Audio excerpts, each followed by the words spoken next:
أشفايا سيكسد وجار هطلع مغفالني سيظلام هات الزوي سيغ الشفار هات موري ورثي دولا ماشي كاكي زاتي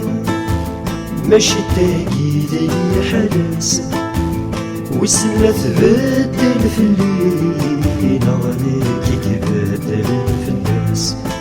راس ماشي كاكي تتسيلي ذي الحق تبدل الحدث افضل ولادك ينير سواقو مالي الغواس ذات تفضل ضحى يصفى يرسي كنا بحال المريض ذات تفضل كل الموجات يحملني تتسوي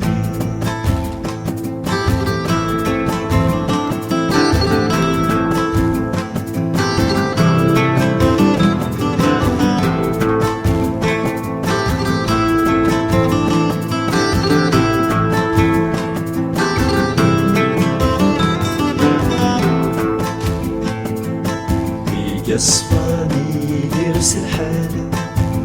ولاد الموجور في الليل السواد ولادي مشوال أشحال من البابور يتيم مشاك السما غالي حلاس مشاك كيتي والسما بدلا في الناس الغنية تبدل في الليل أنا غناني ذا الزفاف هادي طيجي ذا سلام هايا خسارة وذا مسلسات هاديك تبدل الحلال يوث الجهات بان ثوام معنى انت الجهة وسمانة الزيت بان ثعيان غزالي ويك الدوسان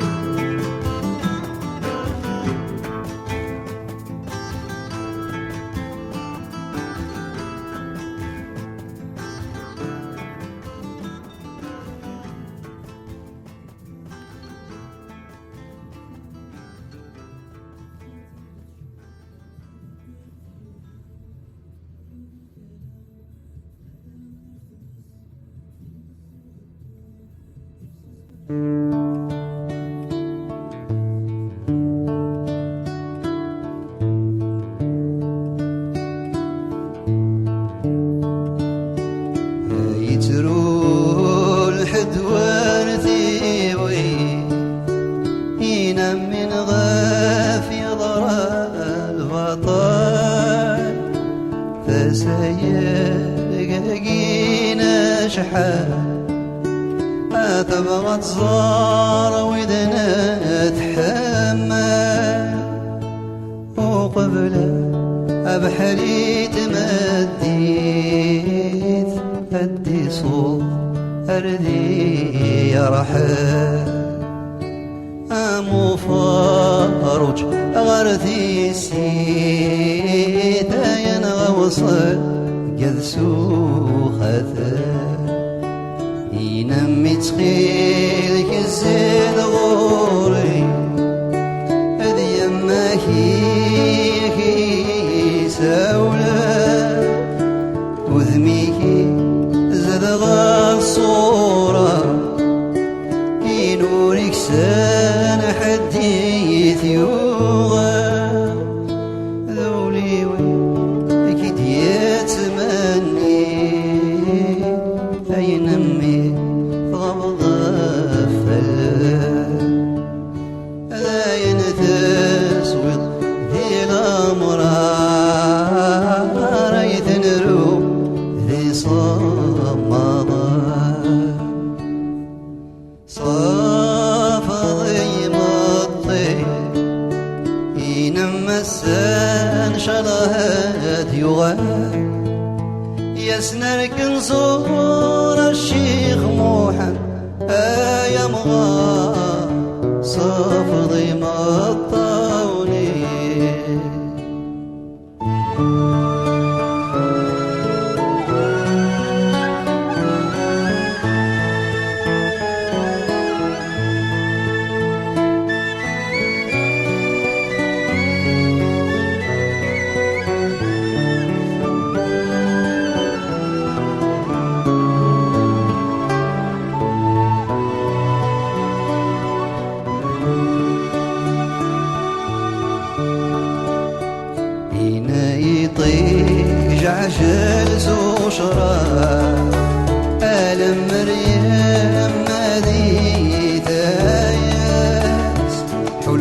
مرسى لخاطري زيغة تشتاق حد ما تسي وناس أبغيها أدرس وفلاس لكن الهاب أرداس ينغاس ما راسا غريق ذكرى فينا تتسوي قضراني أكرت نور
quand j'ai fait cette chanson, j'ai automatiquement pensé à ma maman, donc inévitablement à la vôtre aussi. Je me souviens, je devais avoir 7-8 ans, pas plus. Nous étions en Kabylie. Elle était là, à côté de moi, en train de battre du lait qu'elle a mis dans une calebasse, vous savez, une espèce de baratte. Et elle le battait en faisant ce geste-là, peut-être qu'un certain nombre d'entre vous ont déjà vu faire. Et quand elle faisait son acte, son travail, elle rythmait aussi des mots, des idées, des chants, des soupirs. Ça lui arrivait de pleurer des fois, même d'esquisser un sourire à des moments aussi. Et vous savez, sur le coup, j'étais jeune, beaucoup trop petit pour comprendre. Ayant bien sûr grandi et surtout ayant emmagasiné toutes ces choses dans ma tête, dans ma mémoire, je me suis rendu compte alors qu'elle ne faisait que se confier à son instrument, parce qu'elle n'avait pas d'autre interlocuteur valable. Et c'est là où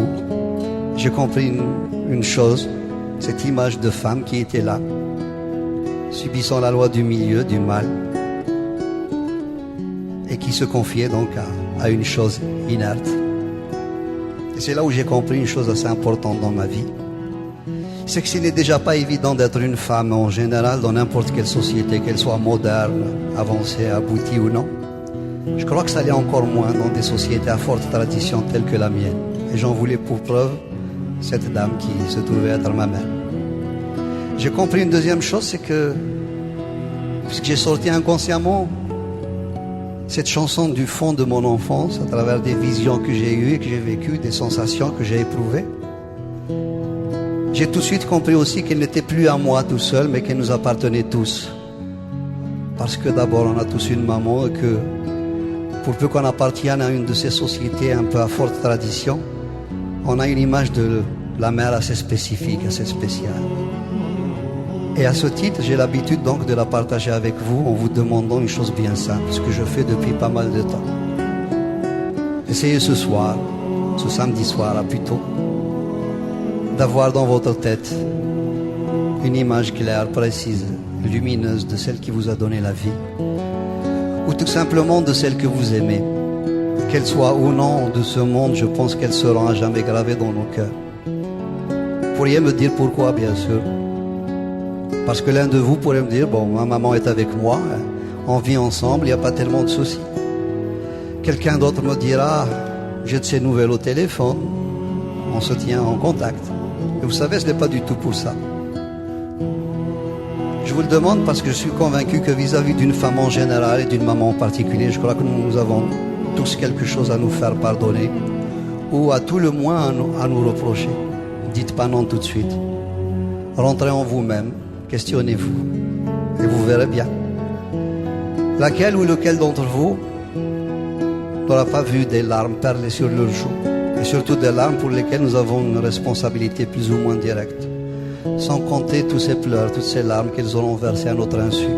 parce qu'elles n'auront pas voulu nous le montrer, soit par pudeur, soit par crainte de nous heurter, soit pour se dire, ma foi, bon, ces enfants, c'est moi qui les ai faits, si quelqu'un doit se sacrifier, autant que ce soit moi. Franchement, laquelle ou lequel d'entre nous tous aura été péché dans le tréfonds de leur cœur, le moindre de leurs frissons, la moindre de leur fragilité, et surtout cesser de voir en elles des mamans couveuses ou des mamans allaiteuses qui ne sont là que pour la reproduction, alors qu'elles peuvent aussi avoir de la place pour un cœur contrarié, des amours contrariés, un désir frustré, etc. Et à côté de cette femme qui est la nôtre, j'aimerais avec votre permission que l'on y associe l'image de ces millions et de ces millions de femmes qui sont restées là-bas, de l'autre côté de la Méditerranée, et qui n'ont pas la chance de vivre des moments comme ceux de ce soir. Et là aussi, vous pourriez me dire pourquoi. Parce que, comme nous tous, il nous arrive de rêver, puis surtout de courir naïvement après nos rêves. J'imagine que si ce soir on se mettait à penser à elle, il sera inscrit quelque part en haut dans le ciel de Dieu qu'un soir de novembre, somme toute banale, dans une petite ville qui s'appelle Puteaux dans la région parisienne. Quelques centaines de personnes étaient là ce soir. Mais cette soirée banale devient exceptionnelle dans la mesure où ces quelques centaines de personnes, il n'y avait ni Marocains, ni Algériens, ni Français, ni Tunisiens, ni autres. Il y avait simplement quelques centaines de cœurs qui étaient là, les uns à côté des autres, prêts à sortir d'eux-mêmes ce qu'ils ont de meilleur en émotion, en amour, en tendresse. Et que dans un élan commun en pensant à elle, bien sûr, j'imagine une boule émotionnelle monter dans le ciel, traverser la mer et puis aller s'éparpiller en millions et en millions de petits morceaux, chaque petit morceau étant un tout petit peu de bombe dans leur cœur meurtri. Et c'est à ce moment-là où cette fois-ci, je suis sûr que ce n'est plus un rêve, on se dira dans un coin de ciel que ce soir-là, dans cette petite ville de Puteaux, ces quelques centaines de gens ont fait quelque chose de magnifique.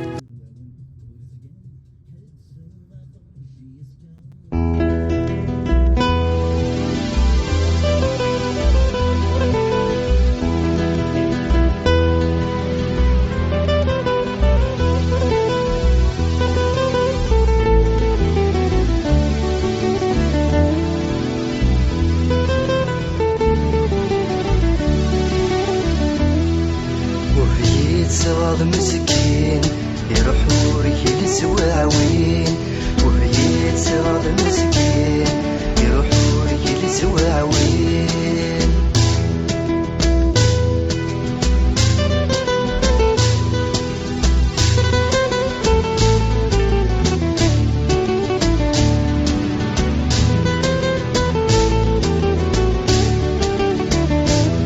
رفرفتي غلينا السن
السلام فمغبوط ذكرت سواه يكفت ويني في السلام وهي تصاب مسكين يروحوا رجل سواعوين وهي تصاب مسكين يروحوا رجل سواعوين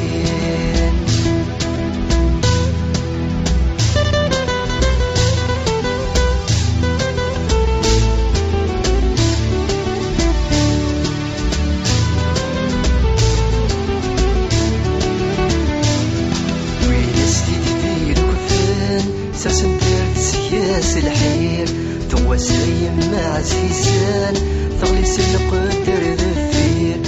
يربي نسي حضران يتطلي مطور زمير يربي نسي حضران يتطلي مطور زمير وهي تزاد مسكين يروحوا رجل سواعوين وهي تزغض مسكين يروحوا رجل سواعوين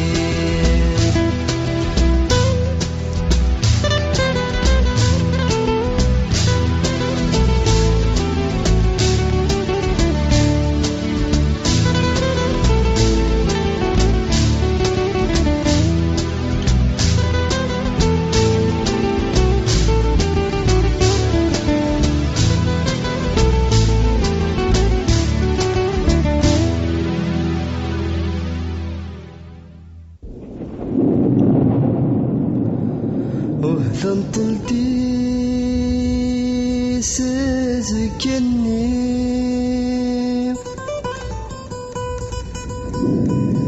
يسمي فذان تجيلي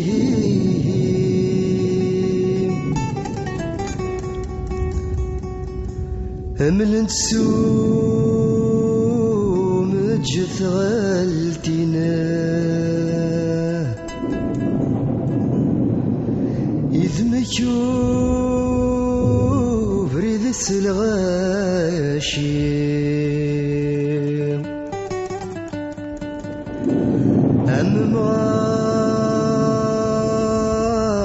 رامي لمزمة الدنيا كسول ذو حزين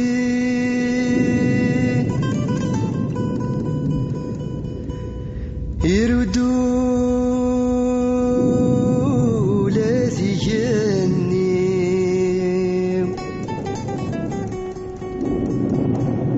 أثفل بروري